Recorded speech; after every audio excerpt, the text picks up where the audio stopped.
Hello students and welcome to another video, and in this lecture we are going to study the essay written by T.S. Eliot, Tradition and the Individual Talent. So let's get into the details. T.S. Eliot, Thomas Stern Eliot, is a British poet, playwright, essayist, publisher and a social literary critic, and he's one of the major poets of the 20th century. And his major contributions are in objective correlations, contributions are objective correlation, theory of impersonality, concept of tradition, and of sensibility. Whereas his essays are traditional and individual talent in 1919, Hamlet and his problem 1920, and metaphysical poets in 1921. So this essay introduction is this essay is written by T.S. Eliot and is first published in The Egoist 1919 and later in Eliot's first book of criticism, The Sacred Food in 1920. And this essay, Tradition and the Individual Talent, is one of the more well-known work of that Eliot produced in his critic capacity. It formulates Eliot's influential concept of the relationship between the poet and the literary tradition which precedes him. And this essay is divided into three parts. Part one, part the concept of tradition, part two, the theory of impersonal poetry, and part three, the conclusion or the summing up. So this is the diagram of the essay divided into three parts, and all three parts he described the concept of tradition as well. So this is the diagram. So, in the concept of tradition, Eliot presents his concept of tradition and definition of poet and poetry in relation to it. For Eliot, the term tradition is imbued with a special and complex character, and it represents a simultaneous order by which Eliot means a historical timelessness, a fusion of past and present, and at the same time a sense of present temporality. Eliot claims that this historical sense is not only a resemblance of traditional works but an awareness and understanding of their relation to his poetry. And the historical sense involve a perception not only the pastness of the past but of its presence. So, the difference between the present and the past is that the conscious present is an awareness of the past in a way to an extent which the past awareness for itself cannot show. When a poet engages in a new work, he realizes an aesthetic and ideal order as it has been established by the literary tradition that has come before him. As such, the act of artistic creation does not take place in a vacuum. The inclusion of new work alters the way in which the past is seen. Elements of the past that are noted and realized. The progress of an artist is continual self sacrifice, a continual extinction of personality. And this leads to Eliot's so called impersonality theory of poetry. The theory of impersonal poetry, honest criticism, and sensitive appreciation is direct not upon the poet but upon the poetry, and Eliot compares the poet minds to a catalyst in which the reactants are feelings and emotions that are synthesized to create an artistic image that captures these same feelings and emotion. While the mind of the poet is necessary for production and it emerges unaffected by the process. The artist stores feelings and emotions and properly unites them into a specific combination, which is the artistic product. The poet has not a personality to express, but a particular medium which is only a medium and not a personality, in which impression and experience combine in a peculiar and unexpected ways.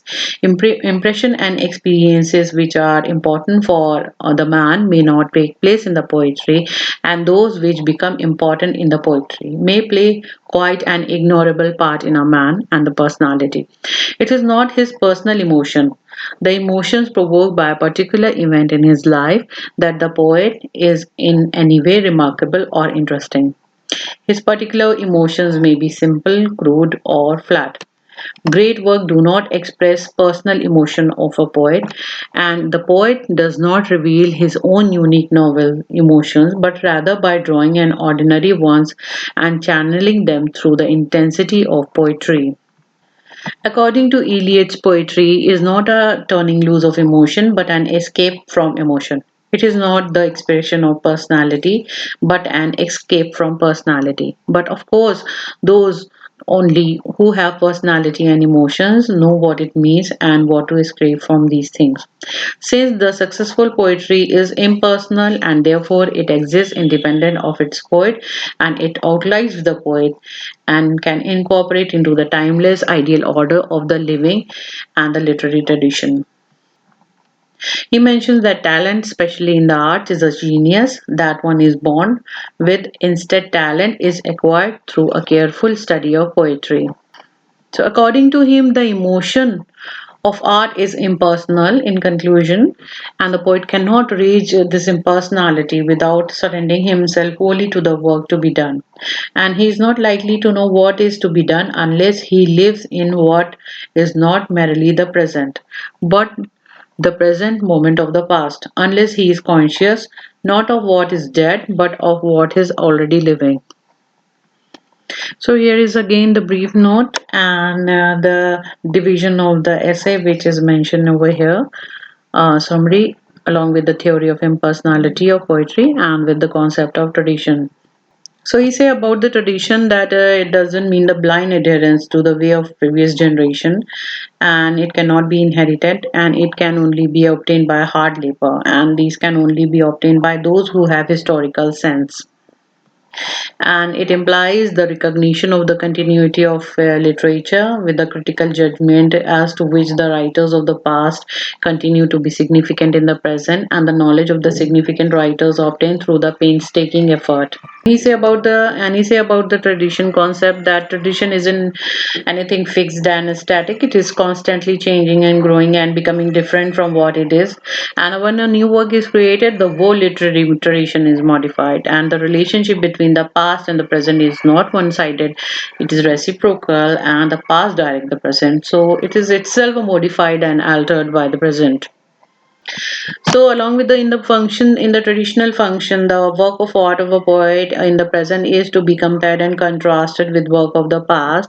And this judgment doesn't mean good or bad. The comparison is for knowing the facts about the new work of art, and the comparison is for the purpose of analysis and for becoming better in the understanding of the new. So, in the sense of tradition, it doesn't mean to know the past as a whole without any discrimination. In the sense of tradition, doesn't mean that the poet should know only a few poets whom he admires of a particular age or period which he likes. This is a sign of immaturity and inexperience. He have to know each and everything.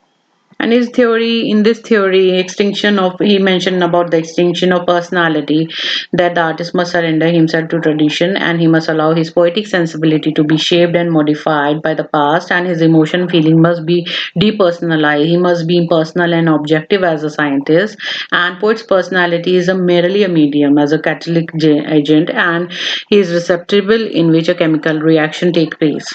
So, all in another part, he also mentioned poetic process, that it is not the greatness to the intensity of emotions component, but the intensity of the artistic process. The more intense the artistic process, the greater the poem. The mind of the poet is catalytic agent and is a merely a combination of the things. Yes, he rejecting Wordsworth's theory of poetry, and he denounced the romantic criticism, saying in the process of poetic composition there is neither emotion nor recollection nor tranquility, and there is only concentration of a number of experience, and new thing result from this concentration. So Eliot concludes in third part in summary, poetry is not a turning loose of emotion but escape from emotion, and it is not the expression of a personality but escape from personality. He doesn't deny any personality or emotion to the poet. Only he must depersonalize his emotion. The poet can know what is to be done if he acquires the sense of tradition and the historic sense, which makes him conscious not only of the present but also present moment of the past. So his theory has been also criticized as many people mention that it is a limited definition of what constitutes a canon of tradition, and the mind of Europe leads to European centricism. So he also faced criticism in this essay. So I hope you like the video and the lecture and the points which I have mentioned over here in about the essay and the particular things, and I hope you understand very well. So please like, share, and subscribe to my channel for further videos. Thank you.